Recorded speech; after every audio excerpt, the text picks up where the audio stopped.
Kesempatan pada bulan sekarang ini adalah bulan Ramadan, di mana pahala akan digandakan oleh Allah Subhanahu wa Ta'ala. Kalau perbuatan sunat, al hasanatu bi alfi hasanatin fi.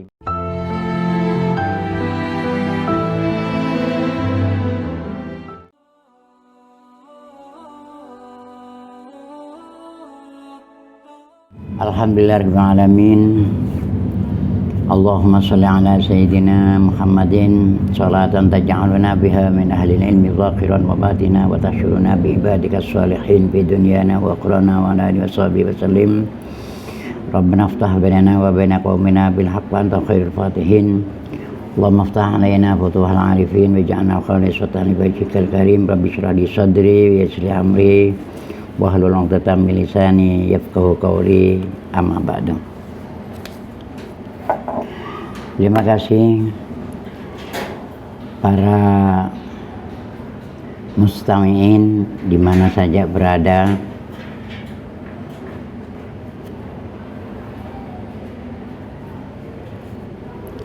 Kesempatan pada bulan sekarang ini adalah bulan Ramadan, di mana pahala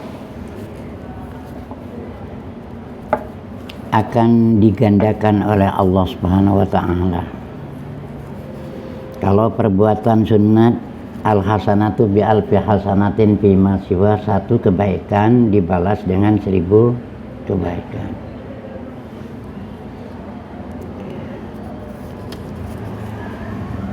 Ini karena waktu. Jadi yang perlu digarisbawahi, tentu kita ini setelah Ramadan kita juga ingin berlomba-lomba.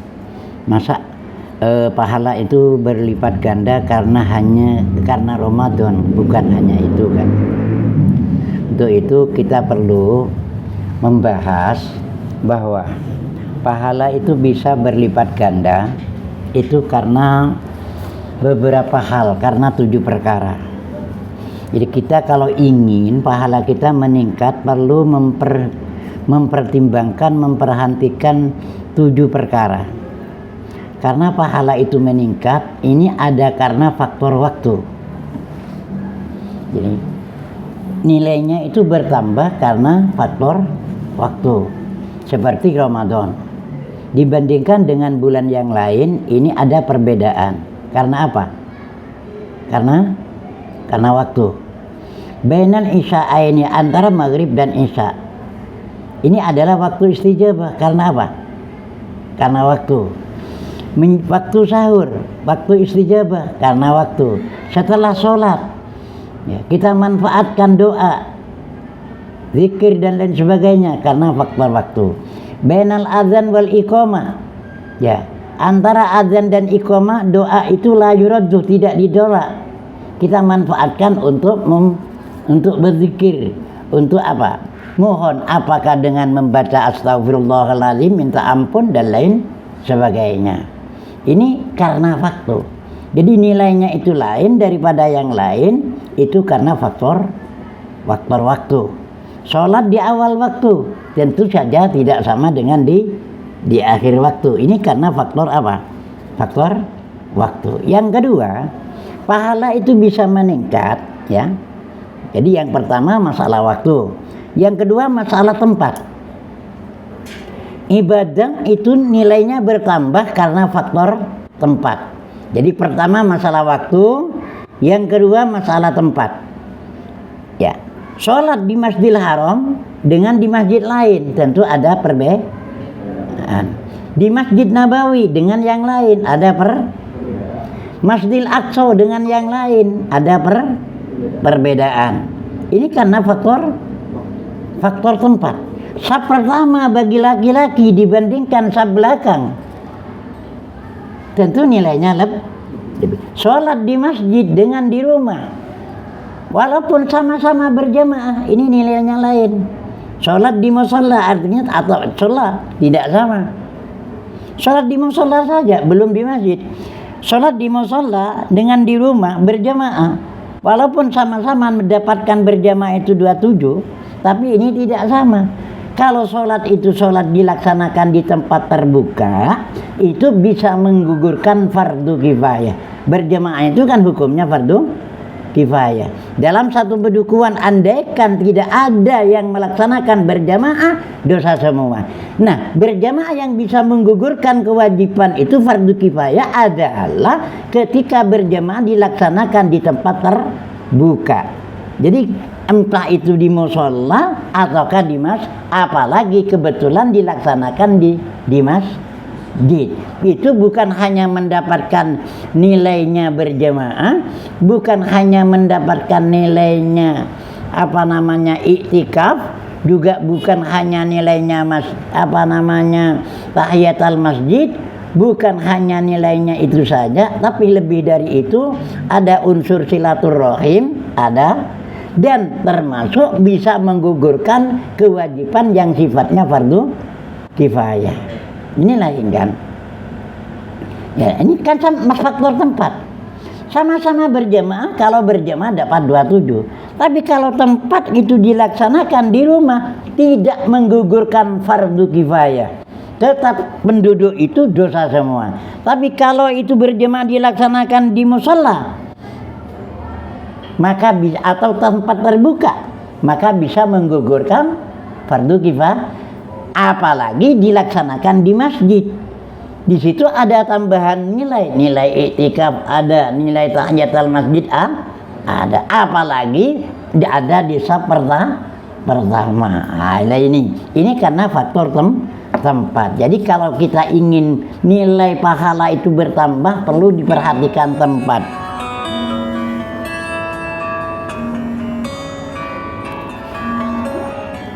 Lalu memperhatikan persoalan tempat. Yang ketiga, masalah teman. Bisa pahala itu meningkat karena faktor teman. Berjamaah. Kalau tidak berjamaah mendapatkan satu. Kalau berjamaah dapat 20. Yang perbedaannya berapa? Selisihnya berapa? 26. 26 itu dari mana? Karena faktor teman. Karena ada teman. Nah ini karena teman toh. Apalagi berjamaah itu diikuti dengan banyak orang sampai 40. Kan itu ada jaminan. Apalagi imamnya orang-orang yang betul-betul takwa kepada Allah. Ilmunya itu betul-betul diamalkan. Karena man shalla khalfa alimin fa ka'annama shalla khalfa nabiyyin. Orang yang sholat di belakang orang alim bermakmum, artinya itu sama dengan bermakmum pada Nabi.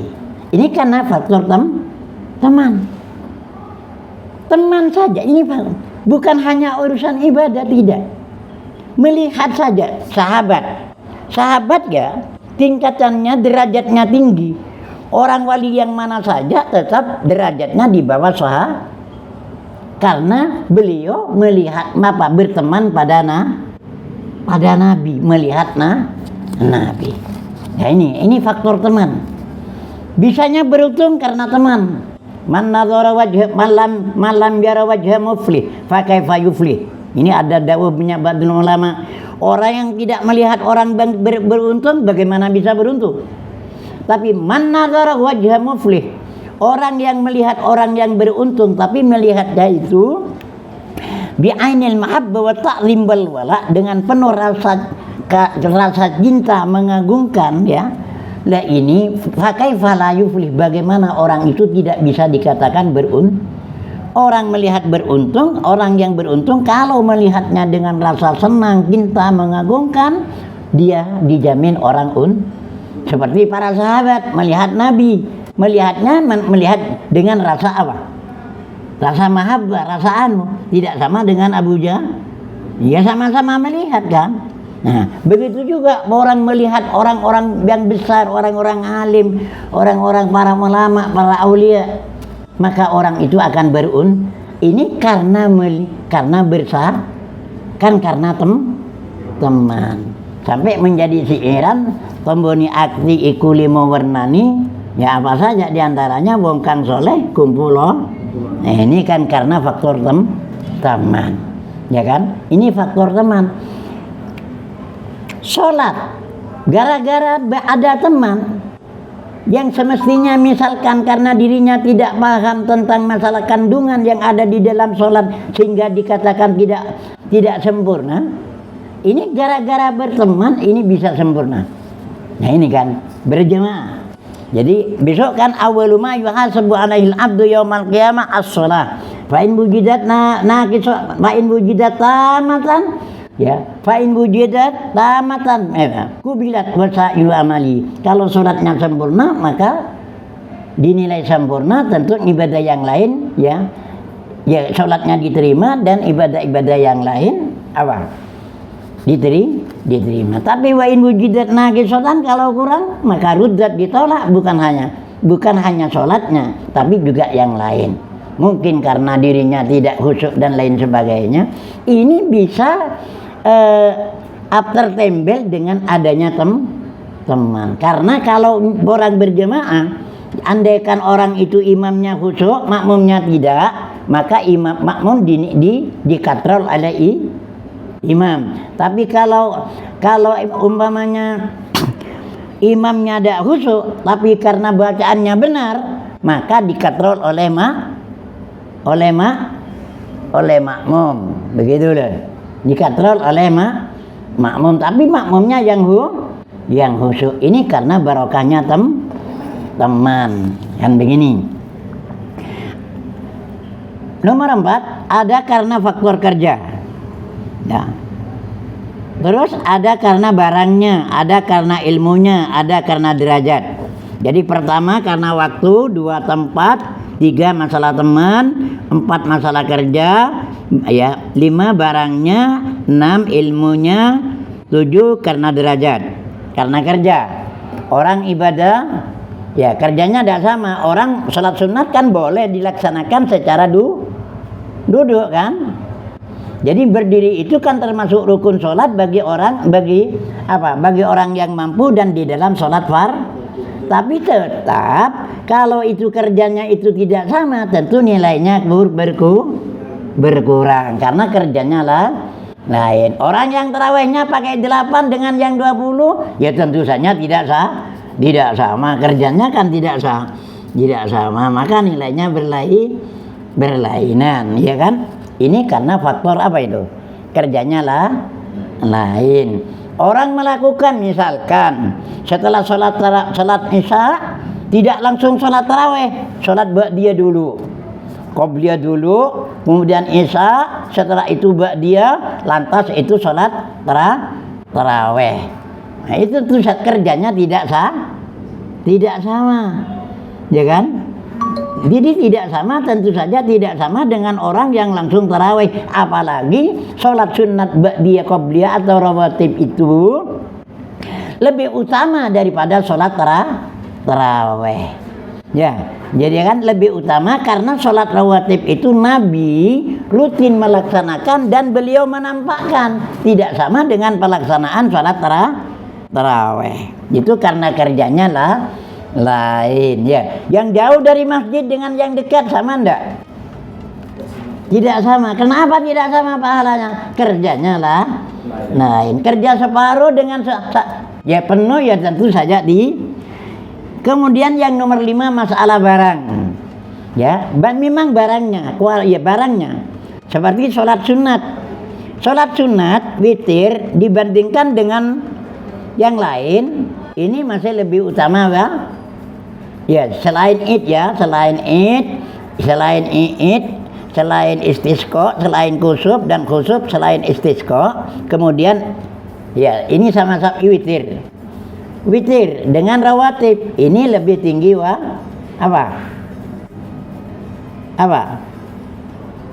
lebih tinggi witir.